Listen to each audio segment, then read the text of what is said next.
Hi everybody, I hope you're having a great day. In this video, I'm going to be covering Matatoa.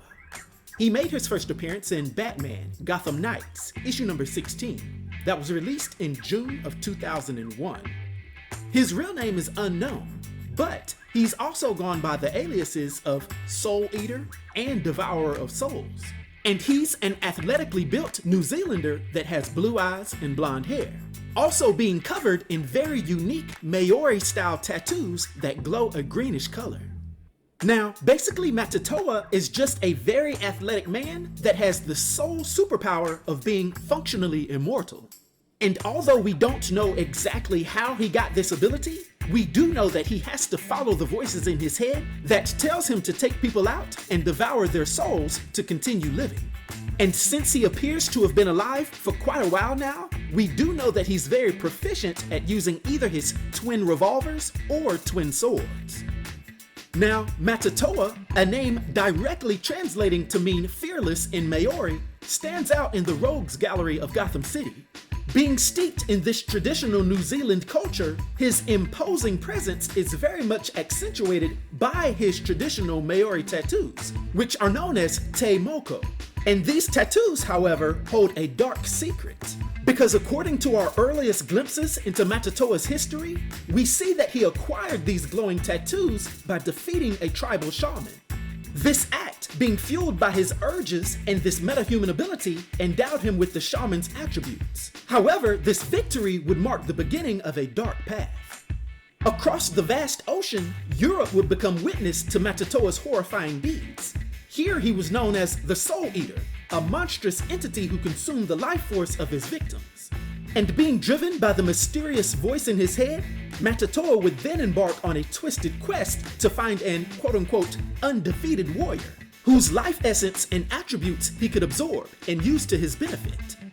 This search would lead him across the Atlantic Ocean, with Gotham City becoming his ultimate destination.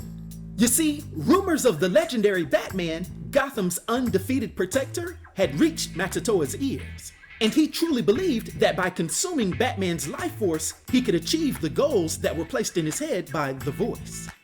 Matatoa's brutal arrival in Gotham was anything but subtle, because in a bar named the Poorhouse, he coldly eliminated two thugs, hoping to draw Batman into a confrontation.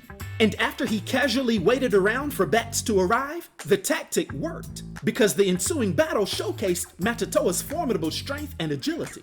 However, before a decisive blow could be landed by either party, the chase would be on, and Matatoa on a stolen motorcycle would lead Batman on a high-speed pursuit through the city's dark streets.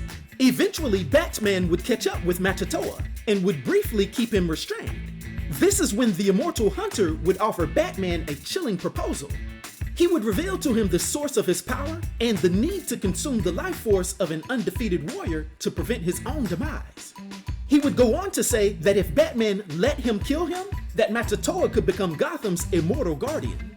But Batman, ever being the skeptic, remained unconvinced, and their tense exchange would be interrupted by the arrival of Nightwing, adding another layer to the already volatile situation. Matatoa and Nightwing would then begin to fight, with Nightwing's acrobatic prowess and fighting skills proving to be formidable enough to take Matatoa down. This seemingly disturbed new villain in Gotham would then be shipped off to Arkham Asylum, Gotham City's notorious mental institution. However, confinement proved to be temporary. Being fueled by his insatiable hunger and the desire for freedom, Matatoa would orchestrate a daring escape from Arkham. And once he was free, Matatoa would once again find himself being pursued by Batman and Nightwing, with Nightwing engaging him in a second fight before Batman arrives on the scene. But when Batman arrived, it would turn into an epic battle between three high above the city streets. This fight was brutal, and Matatoa proved his prowess, while simultaneously reiterating his offer of eternal protection for Gotham, tempting Batman with the alluring promise of a crime-free city forever. However, the fight would eventually take a dramatic turn when, facing defeat, Matatoa chose a different path. Dramatically refusing to take Batman's outstretched hand to pull him up from a ledge, Matatoa took a seemingly fatal plunge, plummeting towards the unforgiving streets below. This act, however, seemed to have an unexpected consequence, Because by taking a deliberate fall, Matatoa unknowingly fulfilled his own prophecy. Because ironically, he himself was an undefeated warrior. Furthermore, the story doesn't end with Matatoa's seemingly suicidal leap, because he's later seen hitchhiking out of Gotham, his body seemingly unharmed. This final act provides concrete evidence to support his claims of immortality, leaving his future shrouded in mystery. Now, his story transcends the typical villain origin, because he seems to be a tormented soul trapped in a cycle of violence. And although his methods are brutal, his desperation at times seems to evoke a sense of empathy. And as it stands, it seems that he'll remain a fascinating anomaly within the DC universe, with his unresolved fate leaving room for speculation. Will he return to play Gotham, or will he ever find a way to break free from his curse? Only time will tell the story of the fearless, immortal Soul Eater from New Zealand. Now, for his powers and abilities, and his influence on the DC universe, for my 1 to 10 rating, I'll give Matatoa a rating of 5, which is an enigmatic rating. I hope everyone enjoyed this video. I'll talk to you next time. Be sure to like, subscribe, and join the New Sage.